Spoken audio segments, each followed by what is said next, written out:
Welcome to this explainer. You know, we often hear about the Hijrah, the migration of the Prophet Muhammad, peace be upon him, as this desperate flight from persecution. But today, we're diving into the source material to completely reframe that narrative. We're going to see how it was actually a meticulously planned, high-stakes political escape designed to build a brand new sovereign state. And just a quick note before we jump in, to maintain absolute focus on the raw historical facts and respecting the cultural traditions of our sources, you won't see any drawings of people in this explainer. We're sticking purely to the unvarnished data, maps, and quotes. Let's get right to it. All right, picture this. It's the breaking point. It's midday in Makkah, year 1 Hijrah. It is absolutely blazing hot outside, the kind of harsh desert heat where the streets are just totally empty because everyone's indoors hiding from the sun. Out of nowhere, the Prophet Muhammad, heavily veiled, makes a surprise visit to the home of his close companion, Abu Bakr. Seeing him at such an unusual hour, Abu Bakr actually says, "I swear he can only have come at this time for one thing." And he hit the nail on the head. That one thing was the high-stakes, divine order to finally migrate. But to really grasp the massive stakes of this exact moment, we have to rewind a bit and look at the escalating tension over the previous 4 years. It all kicked off in year 10 of the prophethood. This was tragically known as the Year of Grief. In literally just 1 year, the prophet lost his beloved wife, Khadijah, as well as his uncle Abu Talib. Now, Abu Talib was absolutely crucial. He was his primary political protector in Mecca. So with that vital tribal protection gone, an incredibly dangerous search for a new base of operations had to begin.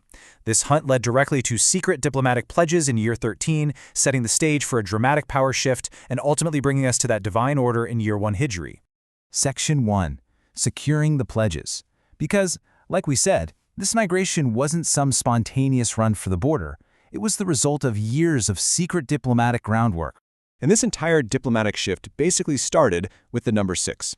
6 men from the Khazraj tribe of a city called Yathrib. They actually met the Prophet secretly, at night in Mina during the Hajj season. Recognizing him as the Prophet that local Jewish tribes in Yathrib had been foretelling, these 6 men accepted Islam right there. They promised to take the message back to their city, effectively planting the very first seeds of a completely new society about 450 kilometers to the north. It's really fascinating to see how rapidly this relationship evolved. Just look at the first pledge of Al-Aqaba. It was entirely focused on moral commitments, right? Worshipping one God, not stealing, not committing adultery. People even called it the Pledge of Women because it didn't involve any promise to fight. But fast forward just 1 year to the second pledge, total game changer. This was a full-blown political and military alliance. The attendees swore to protect the Prophet exactly as they'd protect their own families. They were knowingly taking on the burden of war against all of Arabia. They were essentially declaring themselves public enemies to the powerful Makkan elite, risking their lives, their economy, the whole shebang, just to establish this new state. Part 2. The Quraish Crackdown. Because the ruling elite of Makkah, the Quraish, were no fools. They saw the existential threat forming up north. They knew that if a new sovereign Islamic State popped up in Yathrib, it would sit right across their vital summer trade routes to Syria, which was literally the economic lifeblood of Makkah. So they launched a brutal crackdown to stop this migration at all costs. The historical accounts detail some truly ruthless tactics. They forcefully ripped families apart. Take Abu Salama. His wife and infant son were torn away from him by different clans, leaving his family completely shattered. They resorted to kidnapping and imprisonment, chasing down young men like Ayyash and dragging him back to Makkah in ropes. And wealthy merchants, like Suhaib, they stripped them of their entire life savings. They basically forced them to abandon everything they had ever built, just for the right to leave the city alive. Part 3. The assassination plot. Targeting the followers was one thing, but to really stop the movement, the Quraysh decided to cut off the head of the snake. They convened their parliament, the Dar al-Nadwa Council, and hatched an incredibly dark plan, a synchronized assassination. And the sheer scale of their strategy is what's crazy here. They didn't just hire a single hitman. They selected 11 assassins from 9 different tribes to strike simultaneously. Why 9 tribes? It was a perfectly calculated political move. By spreading the blood money across so many factions, they ensured that the Prophet's clan, Banu Abd Manaf, could never realistically wage war against all of them at once. It forced his family into a corner where they'd have to just accept financial compensation instead of seeking revenge. But in this stunning twist of espionage and faith, the whole plot completely backfired. Warned of the hit by divine revelation, the Prophet had his cousin Ali sleep in his bed as a decoy, wrapped up in his iconic green mantle. Then he just walked right out of his front door, straight past the assassins waiting in the pitch black.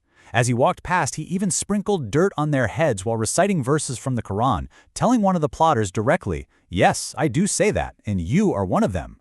The assassins were completely blinded to his presence. No joke, they literally did not realize he was gone until the sun came up the next morning and Ali woke up in the bed.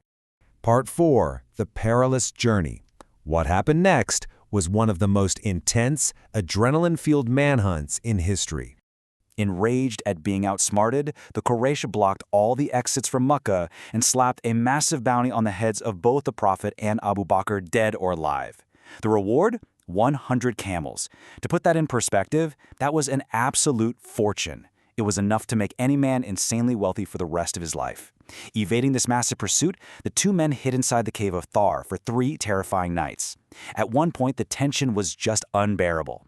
Highly skilled Quraysh trackers were standing right outside the cave entrance. Abu Bakr panicked, knowing if the trackers just looked down, it was all over. But they didn't go in, deterred by an unbroken spider's web covering the entrance. In that claustrophobic life-or-death moment, the Prophet uttered those famous words of reassurance. "Do not worry, Allah is certainly with us."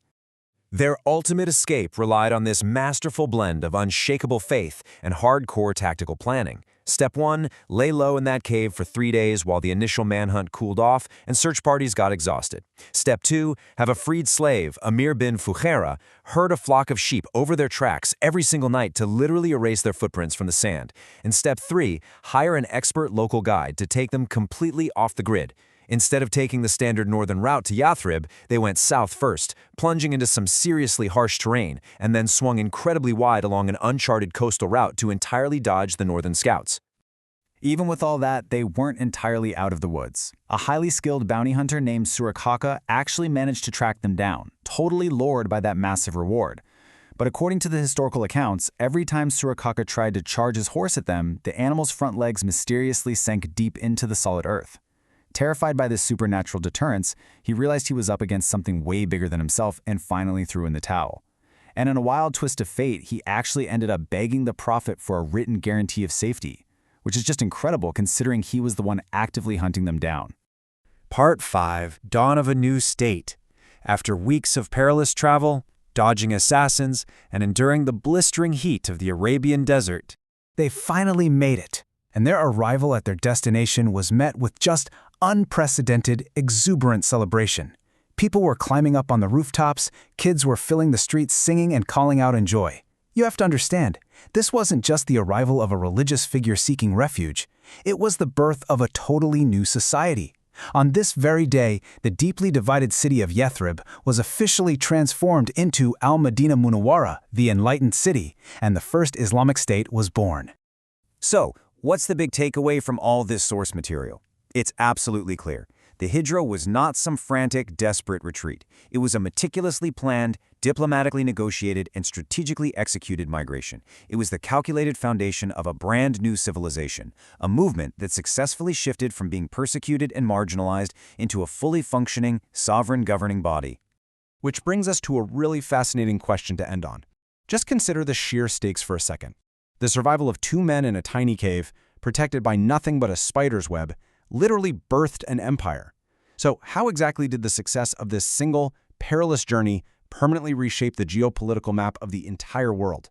It's an incredible piece of history to think about. Thanks for joining me on this explainer, and keep questioning the history behind the world we know today.